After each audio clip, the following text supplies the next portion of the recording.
अस्सलाम वालेकुम दोस्तों, खुश आमदीद इंसानी दुनिया में। आज हम बात करेंगे एक ऐसे मौजू पर जो आजकल के माशरे में बहुत अहम हो गया है। लोग अक्सर कहते हैं जिंदगी में जीना है तो चालाक बनो, लेकिन सवाल ये है, चालाकी का मतलब ये नहीं कि हम अपने अखलाक, इज्जत और शख्सियत को गंवा बैठें। तो आज मैं आपको बताऊंगा 7 नफ्सियाती तरीके जिनके जरिए आप माशरती लिहाज से चालाक बन सकते हैं और अपनी अखलाकियात से कभी भी समझौता नहीं करेंगे। और वीडियो के आखिर में ज़रूर सब्सक्राइब कीजिए इंसानी दुनिया को, क्योंकि यहाँ हम इंसानी नफ्सियात को आसान, हकीकत के करीब और दिलचस्प अंदाज में समझाते हैं। पहली नफ्सियाती तकनीक, खुद आगाही। चालाक इंसान वो होता है जो अपने जज्बात, रद्द अमल और हुदूद को पहचानता है। जब आप खुद आगाह होंगे कि कौन सी बात पर आप हसास हैं और कौन सी पर नहीं, तो आप आसानी से मामलात को संभाल सकते हैं। नफ्सियात कहती है कि सेल्फ अवेयरनेस इंसान को दूसरों के जज्बात को समझने और अपनी चालाकी को अखलाक के दायरे में रखने में मदद देती है। दूसरी टेक्निक, सुनना और समझना।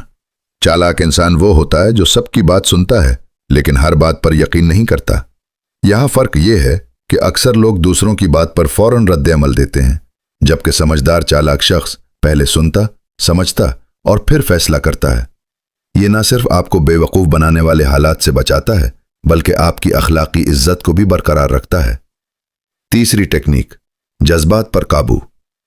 चालाक इंसान अपने जज्बात पर कंट्रोल रखता है। नफ्सियात कहती है कि जज्बात के ज़ेर असर फैसले अक्सर नुकसानदेह होते हैं।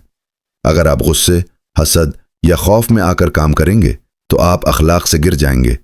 लिहाजा सीखें कि गुस्से और इज़्तिराब में रद्द अमल देने के बजाय थोड़ी देर रुकें, सांस लें और फिर जवाब दें। चौथी टेक्निक, दूसरों की नीयत को समझना। चालाक लोग समझते हैं कि हर इंसान की नीयत एक जैसी नहीं होती। कुछ लोग आपकी मदद करना चाहते हैं, कुछ आपसे फ़ायदा उठाना चाहते हैं। ये पहचानना कि कौन सच्चा है और कौन मौके परस्त आपको अपनी चालाकी इस्तेमाल करने और अखलाकी हुदूद में रहने में मदद देता है। पांचवीं टेक्निक, ज़बान की हिकमत। चालाकी का एक बड़ा पहलू है कि आप कैसे बोलते हैं।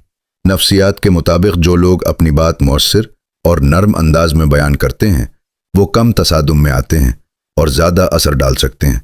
यानी आप बग़ैर झगड़े के अपनी राय रख सकते हैं और दूसरों पर चालाकी के साथ असर डाल सकते हैं, बग़ैर अखलाकियात को नुकसान पहुँचाए।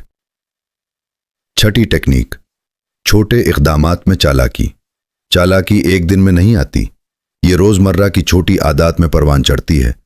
किसी की बात का मुनासिब जवाब देना, वक्त पर जिम्मेदारी निभाना और मसाइल को जज्बात के बगैर हल करना। ये सब छोटे इक़दामात आपको माशरती चालाकी सिखाते हैं और अखलाकियात में कमी नहीं होने देते। सातवीं टेक्निक, खुद एतमादी और हुदूद। सबसे अहम तकनीक है अपनी हुदूद जानना और ख़ुद पर एतमाद रखना। चालाक लोग दूसरों की राय या दबाव में आकर अपने अखलाकियात को नहीं छोड़ते। वो जानते हैं कि कब हंसना है, कब बात चुप रहना है और कब अपनी बात रखनी है। ये नफ्सियाती पहलू आपको न सिर्फ चालाक बनाता है बल्कि एक अखलाकी इंसान की पहचान भी है। आजकल माशरे में लोग अक्सर कहते हैं जिंदगी जियो तो चालाक बनो, लेकिन याद रखिए चालाकी का असल मज़ा तब है जब आप अखलाकियात, इज्जत और उसूल के दायरे में रहें। अगर आप चाहते हैं कि हम आपको इंसानी नफ्सियात, रवैये और ज़िंदगी की हिकमत इसी तरह सादा और हकीकत के करीब अंदाज में बताते रहें, अभी सब्सक्राइब कीजिए इंसानी दुनिया को। वीडियो को लाइक करें, शेयर करें और कमेंट में बताएं कि आप किस तकनीक को सबसे पहले अपनी ज़िंदगी में अपनाना चाहेंगे, क्योंकि याद रखें चालाकी के साथ अखलाक, इज्जत और इंसानियत बरकरार रखना ही असल कामयाबी है।